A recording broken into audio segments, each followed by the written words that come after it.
हाय दोस्तों, आपको न्यूज मिल गई होगी कि सीईटी जो है राजस्थान के अंदर लागू हो चुकी है। सीईटी यानी कॉमन एलिजिबिलिटी टेस्ट है, जो सामान्य पात्रता परीक्षा जिसे कहते हैं, और ये स्नातक स्तर पर लागू हुई है।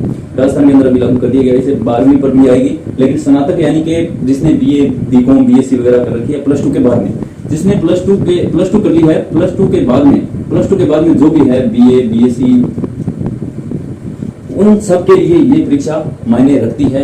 और नौकरी के लिए सबसे पहले जिस परीक्षा को पास करना है, अब इसको कॉमन कर दिया गया है। जिस प्रकार से मान के चलो कि आरएस परी होता है, इसी प्रकार से सभी भर्तियों के लिए, लगभग सभी तो नहीं कह सकते, इसमें 9 पद रखे गए हैं। 9 पदों के लिए जो भी मतलब आप फॉर्म अप्लाई करेंगे, उसके लिए सबसे पहले आप इस पात्रता परीक्षा को पास करना पड़ेगा आपको। तो इसके बारे में हम पूरा जाने शॉर्ट वीडियो में बना रहा हूँ, जिसमें आपको मेन पॉइंट सिखा रहा हूँ, मेन पॉइंट बता रहा हूँ, जिसके लिए आपको जानना बहुत ही जरूरी है। इसको जानना बहुत ही जरूरी है आपको। तो सीईटी यानी कॉमन एलिजिबिलिटी टेस्ट है, सामान्य पात्रता परीक्षा 2022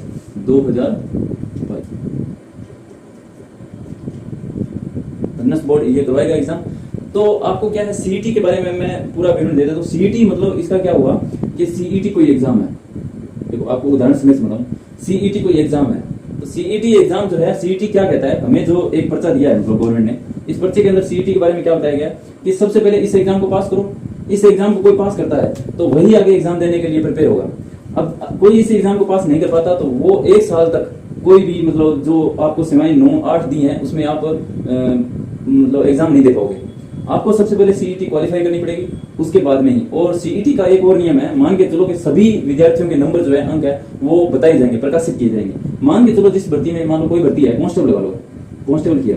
अब कांस्टेबल में 100 में से जिस बंदे ने 45 ले लिया और 45 क्या निकल गई मेरिट, 45 मेरिट निकल गई, तो आपको 45 से प्लस यानी 45 से ऊपर के व्यक्तियों के नाम मिलेंगे उसके अंदर। लेकिन सीईटी में ऐसा नहीं है, जिस बंदे के 0 है उसका भी नाम प्रकाशित होगा और जिसके 100 है उसका भी नाम प्रकाशित होगा। ये अच्छी बात है सीईटी की, क्योंकि अपना कितना तजुर्बा है, हम किस प्रकार से पढ़े हैं, कितना हमने सही किया है, कितना गलत किया है, कोई झूठ छलाव नहीं चलेगा इसके अंदर। सीईटी का ये अच्छी बात है। और दूसरा, ये सीईटी नौकरी नहीं देती, ये सीईटी सिर्फ कॉमन एग्जाम है। तो कॉमन एग्जाम है, इसे पास करना जरूरी है। सीईटी बहुत ही अच्छी अब की बार स्कीम लगी है राजस्थान, क्योंकि इसमें क्या होगा, जैसे भीड़ है वो सब भीड़ छंट जाएगी। 1 साल तक भीड़ वेट करेगी, तब तक 1 साल तक कुछ व्यक्ति भर्तियों में लग जाएंगे। हाँ, तो इसके फॉर्म की बात कर रहा था, तो मैं फॉर्म आपको बताता हूँ कब से कब तक भरे जाएंगे इसके।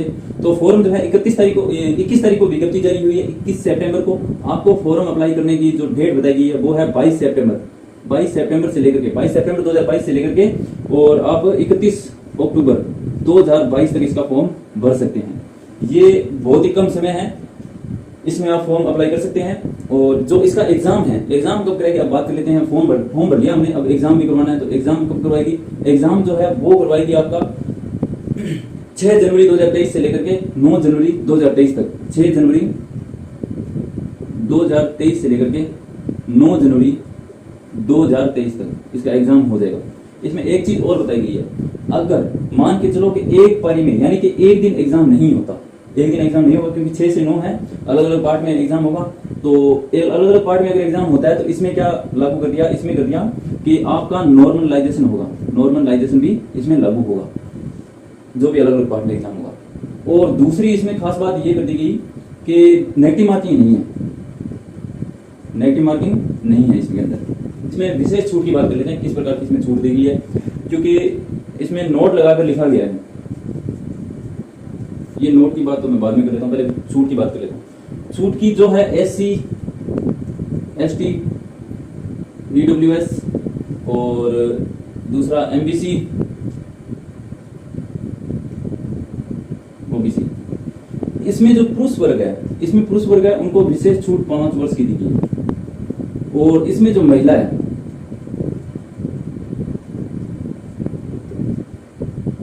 इसको 10 वर्ष की, अन्य वर्ग की जो महिला है उनके लिए 5 वर्ष की छूट दी गई है। अब छूट से क्या मतलब है, आप समझोगे नहीं छूट से किस प्रकार से मतलब है। तो सारी भर्तियों में दे रखा है 18 से 40 वर्ष तक, 18 से 40 वर्ष दे रखा है। मान के चलो SC, ST, EWS, MBC, OBC, इनमें 5 वर्ष की छूट है, तो वो किस प्रकार से काउंट करेंगे। इसमें 5 वर्ष की नहीं है, ऐसा नहीं है। जो 40 वर्ष है ना, 40 में इसमें ही 5 वर्ष की छूट है, वो 45 साल तक दे सकता है। और जो इसमें महिला वो 40 में क्या कर सकती है, 50 साल की एज तक एग्जाम दे सकती है, ये छूट है। और एक जो अभी नोट जारी हुआ था कि कोरोना काल है ना, कोरोना काल के अंदर 2 वर्ष विशेष छूट दी गई है, अगर वो राज्य सरकार लागू करती है तो राजस्थान जो सरकार है वो 2 वर्ष की विशेष छूट कर सकती है, वो इसके अंदर काउंट होगी, वो सभी में काउंट होगी, इसमें नहीं, इसमें काउंट होगी वो। अगर 40 वर्ष है तो यहाँ पर 42 कर दिया जाएगा। ठीक है, आप समझ गए, इसमें 42 कर दिया जाएगा। नेगेटिव मार्किंग है नहीं, जो एग्जाम है वो ऑब्जेक्टिव टाइप होगा। मैं मोटा मोटा आपको आइडिया दे देता हूँ। RAS, राजस्थान एडमिनिस्ट्रेटिव सर्विस, इसका जो प्री एग्जाम है, इसका प्री एग्जाम है, इस प्री एग्जाम के अंदर जो सिलेबस है वो सारा का सारा इसमें इस एग्जाम में सिलेबस दिया हुआ है। चलो लिख देता हूं, यहां पर लिखता हूं मैं राजस्थान,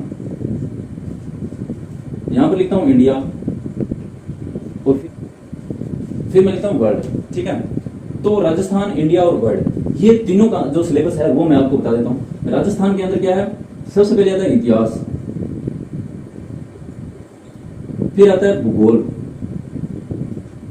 फिर मेन आता है राजनीति, फिर आता है अर्थव्यवस्था। ये सभी इसके अंदर है। इतिहास, फिर भूगोल, फिर आ जाता है राजनीति, फिर आ जाता है अर्थव्यवस्था, इसका कल्चर भी होगा, इसमें भी कल्चर है। ये सब इसके अंदर है, ये इसके अंदर है। वर्ल्ड का सिर्फ अंतरराष्ट्रीय अगर हम बात करें तो इसमें क्या है, इसमें राजनीति है, इसका इतिहास नहीं है, वर्ल्ड का इतिहास नहीं है, इसमें राजनीति है, और इसका जो भी करंट है, जो करंट है वो सारा आएगा इसके अंदर, और ये सब है सिलेबस के अंदर। प्लस इसमें बात कर लें हम तो इसमें और क्या दिया हुआ है, इसमें हिंदी है,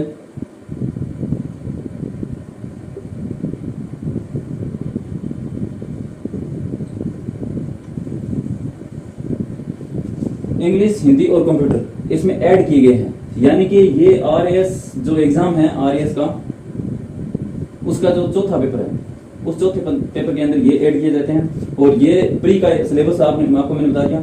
इसके बाद में ये जो आपको मैंने बता दिया RS 4th में ऐड किए जाते हैं, ये 3 सब्जेक्ट और हैं, तो उनका सिलेबस जो इसके अंदर ऐड किया गया। और रह जाता है इसमें मैथ और रीजनिंग, मैथ रीजनिंग इसमें ऐड की गई है। तो ये सिलेबस है जी। सिलेबस का अलग आपको निकाल लेना है पेज 4in1 का, तो उसमें से पूरा सिलेबस आप लिख लेना। सिलेबस लिखने के बाद में आप इस पर रिसर्च करना, याद करना, क्योंकि आपके टाइम बहुत ही कम है, क्योंकि आपके जो 31 अक्टूबर तक फॉर्म खत्म होंगे और आपको 6 जनवरी 2023 को आपका एग्जाम है। यानी कि नवंबर, दिसंबर और जनवरी आएंगे, लगभग 3 मंथ ही बड़ी मुश्किल से मिलेंगे आपको, 2-2.5 मंथ ही मिलेंगे। तो सिलेबस काफी है, पूरा पढ़ लेना। हाँ, इतना है कि फर्स्ट टाइम एग्जाम हो रहा है तो इसका जो सिलेबस जो भी है वो इजी आएगा, ऊपर से आएगा, ऊपर का याद करना, आपको ज्यादा डीपली मत जाना। लेकिन इतना है, इतना पढ़ने के बाद में आप कोई भी एग्जाम की कंपटीशन की तैयारी करते हैं वो एग्जाम आपसे पास हो जाएगा। ऐसी को तो एक चीज और है, आप बड़ी शिद्दत से पढ़ें, क्योंकि आपके पास पैसे इतने नहीं है, क्योंकि मैं स्टूडेंट लाइफ में मैं खुद इस चीज का भुक्तभोगी हूँ, तो आप सब समझ सकते हो। आपको पढ़ना जरूरी है, माता पिता पैसे लगाते हैं, और कंपटीशन आप देख सकते हो, CET लागू हो गया और भी बहुत कुछ लागू होगा। तो इतने पैसे लगाने के बाद भी अगर हम तैयारी नहीं करेंगे तो हमसे बताओ क्या उम्मीद रख सकता है कोई। हर कोई ताना मारने के लिए तत्पर रहता है। जब हमारा पड़ोसी हमारे गांव से कोई लग जाता है तो हमें जलन फील होती है, और जब हम घर से निकलते हैं शहर के लिए, जहाँ रहते हैं, पढ़ने के लिए आते हैं, तो आधी दूर आते हैं तो मन में पूरा उल्लास रहता है कि हम पढ़ेंगे जाकर के। और जब हम यहाँ तक पहुंचते हैं रूम तक, तब तक हमारा सब कुछ खत्म हो जाता है और हम सिर्फ आलस्य मनुष्य वही बन के रह जाते हैं। तो कहते हैं कि आलस्य मनुष्याणां महारिपु, आलस्य मनुष्य का सबसे बड़ा शत्रु है। तो आप आलस्य को हटाओ और पढ़ाई पर ध्यान दो, क्योंकि जब आपके पास नौकरी होगी तो सब कुछ होगा, पैसा, ईमानदारी, इज्जत सब कुछ मिलेगा। और उससे पहले आपके पास कुछ भी नहीं है ऐसा कि आप इतना महान काम कर सकते हो। आप सिर्फ पढ़ो, पढ़ाई पर फोकस करो। एग्जाम है जनवरी के अंदर, और एग्जाम देने के बाद आप जो भी मतलब आगे तैयारी करना, क्योंकि जब जॉब होगी तो सब कुछ होगा, जॉब नहीं है तो कुछ भी नहीं है जिंदगी में। पढ़ना जरूरी है। तो पढ़ने का जो बेस्ट तरीका है मैं आपको वो भी बता देता हूँ कितना क्या कुछ है। जो पढ़ने का बेस्ट तरीका है, सबसे पहले आप मतलब जिस भी तैयारी करते हैं, मान के चलो CET की तैयारी करते हैं, तो CET की तैयारी करते हैं तो सबसे पहले आपको सिलेबस निकालना चाहिए। जो सिलेबस है सबसे पहले सिलेबस लेके आइए, उस सिलेबस को 2-3 बार एनालिसिस कीजिए, 2-3 बार एनालिसिस कीजिए, उस सिलेबस के चार्ट को आप सामने रखिए, मतलब दीवार पर चिपकाइए उसको। फिर आप जहां भी बैठे हो उसके सामने, आपकी आंखों के सामने होना चाहिए ये सिलेबस। फिर आप कीजिए पूरे डे का जो आपकी दिनचर्या है उसका शेड्यूल। आपको कितने बजे, मायने रखता है कितने बजे उठते हो, कितने बजे सोते हो, क्योंकि मेरा मानना है जो स्टूडेंट लाइफ है वो 5 घंटे की नींद प्रॉपर ले तो बहुत है। क्योंकि नींद एक ऐसी बीमारी है जिसको 10 घंटे लो तो 10 घंटे आएगी, 5 घंटे लो तो 5 घंटे आएगी, 3 लो तो 3 हो।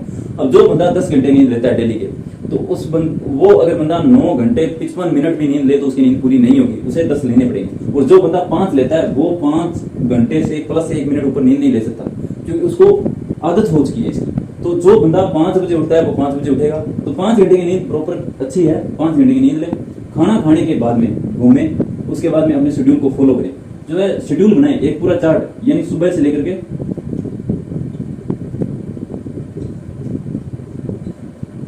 सुबह से सोने तक का शेड्यूल जो आपके पास होना चाहिए उसको फॉलो करने की कोशिश करें। लगभग मेरी उम्मीद यही है कि आप 4-5 दिन फॉलो कर पाएंगे, उसके बाद आप फॉलो नहीं कर पाएंगे। तो आप जितने दिन फॉलो करते हैं फॉलो करें। कोशिश ये रखेंगे मुझे जॉब लगना है। दोस्तों से मेरा ये मानना है कि जब तक आप जॉब नहीं लगते और यहाँ स्पेशल पढ़ने के लिए हो तो दोस्तों से पूरी तरह से दूरियां बना के रखें, क्योंकि मैं ये नहीं कह रहा उनसे नाता तोड़ें, दूरियां बना के रखनी है। जॉब लगने के बाद उनके पास जाना मिलना जो वो गए वो करना, लेकिन जब तक जॉब नहीं है कुछ भी नहीं है हमारे पास। तो शेड्यूल प्रॉपर फॉलो करें। उसके बाद में आपको पढ़ना किस तरह से है, जिस प्रकार से आपके पास एक किताब है 1100 पेज की, 1100 पेज की किताब है, तो आप उस किताब के सिर्फ एक दिन में 5 पेज ही नहीं पढ़ेंगे, 5 पेज ही नहीं पढ़ेंगे, यही समस्या हमारी है। 5 पेज नहीं पढ़ोगे आप, इस किताब की कम से कम 150-200 पेज पढ़ोगे एक दिन में। पढ़ना कैसे है, सिर्फ लाइन टू लाइन, बस पढ़ते जाओ पूरे पेजों को, मतलब इस तरह से पढ़ दो। आपको मतलब इस लाइन में स्टार्ट किया, यहाँ से स्टार्ट किया, यहाँ तक गए, आपने ये अक्षर पढ़ा और आपको ये भी नहीं पता होना चाहिए मैंने ये क्या पढ़ा पीछे, उसी लाइन में पता नहीं होना चाहिए आपने मुझे क्या पढ़ा मैंने। बस हाँ, आपको क्या क्या गेड़ा पूरा आना चाहिए, यानी जो पढ़ रहे हो सही पढ़ रहे हो, उसमें गलती नहीं होनी चाहिए। बाकी आप जो पढ़ रहे हो वो प्रॉपर पढ़ते रहना, क्योंकि जब आप प्रॉपर पढ़ते रहोगे लाइन टू लाइन कम से कम 150-200 पेज पढ़ोगे एक किताब के, तो ये किताब 5 दिन में खत्म हो जाती है। जब 5 दिन में खत्म कर दोगे किताब को, तो क्या आप इस किताब को दोबारा 2 दिन के बाद में, आप 5 दिन में खत्म हो जाती है तो आपको इस किताब को 3 दिन लगेंगे दोबारा पढ़ने में, तो क्या आप इस किताब को दोबारा नहीं पढ़ सकते? अगर मान के चलो आप 5 पेज पढ़ते हो, 1100 पेज की किताब है, तो आपको कितने दिन लगेंगे? आपको कितने दिन लगेंगे सोच के देखिए, आपको इतने दिन किताब पढ़ने में लगेंगे। वाह यार, बहुत ज्यादा मतलब दिन लगे ना। कहाँ आप किताब पूरी याद करने में, पूरी किताब याद करने में आप दिन लगाते हो। मेरे आईडी से तीसरी बार आप पढ़ोगे तो लगभग आपको दिमाग में चलेगी वो किताब, आपके पेज समेत याद होगी इससे। तो कहाँ किताब पढ़ने में आपको लगेंगे कुल मिला के 10 या 12 दिन, और कहाँ आप 220 दिन लगाओगे। तो मेरा यही मानना है कि जो भी किताब पढ़ो उसको पूरा पढ़ो, और पूरा पढ़ने का अर्थ यही है कि आप उसके 5-7 पेज मत पढ़ो, उस किताब के आप कम से कम 200-250 पेज पढ़ो एक दिन में। पढ़ते जाओ बस नियम अनुसार, शेड्यूल के अनुसार। आपको कुछ भी लेना देना नहीं है, आपको याद होते हैं नहीं होते, क्योंकि इतना महारथी कोई नहीं है जो याद करे कर सके एक बार पढ़े। जो भी किताब होगी आपके पास नहीं होगी, कोई ऐसे कहनी भी पुरानी होगी, हाँ ठीक है उसमें कुछ पेज आपने पढ़ रखे होंगे, लेकिन जो भी किताब पढ़ते जाओ, सिर्फ आपको पढ़ने से मतलब है, आपको घर वाले पढ़ने के लिए भेजा, तो आप किताब को पढ़ते जाओ, आपको याद हो ना हो उसका कोई मतलब नहीं है। ठीक, तो इस प्रकार से पढ़ना आपको बहुत ही आसान हो जाएगा एग्जाम में सिलेक्शन लेना। तो थैंक्स फॉर वाचिंग। जो भी है मेरी वीडियो देख रहा है, अगर उसने वीडियो को पूरा वॉच किया है, तो पूरा वॉच करने के बाद में अगर आपको वीडियो अच्छी लगती है, वीडियो मतलब अच्छी लगी है आपको, तो आप एक काम कीजिए, इसमें सब्सक्राइब का बटन होगा और लाइक का बटन होगा और शेयर, ये तीनों चीजें आप कर दीजिए, क्योंकि मैं नई नई अपडेट आपके लिए लाता रहता हूँ, तो वो आपको मिल जाएगी टाइम टू टाइम। और बेल आइकन जो है वो भी प्रेस कर दीजिए। धन्यवाद, पढ़ते रहिए। शुभ दिन।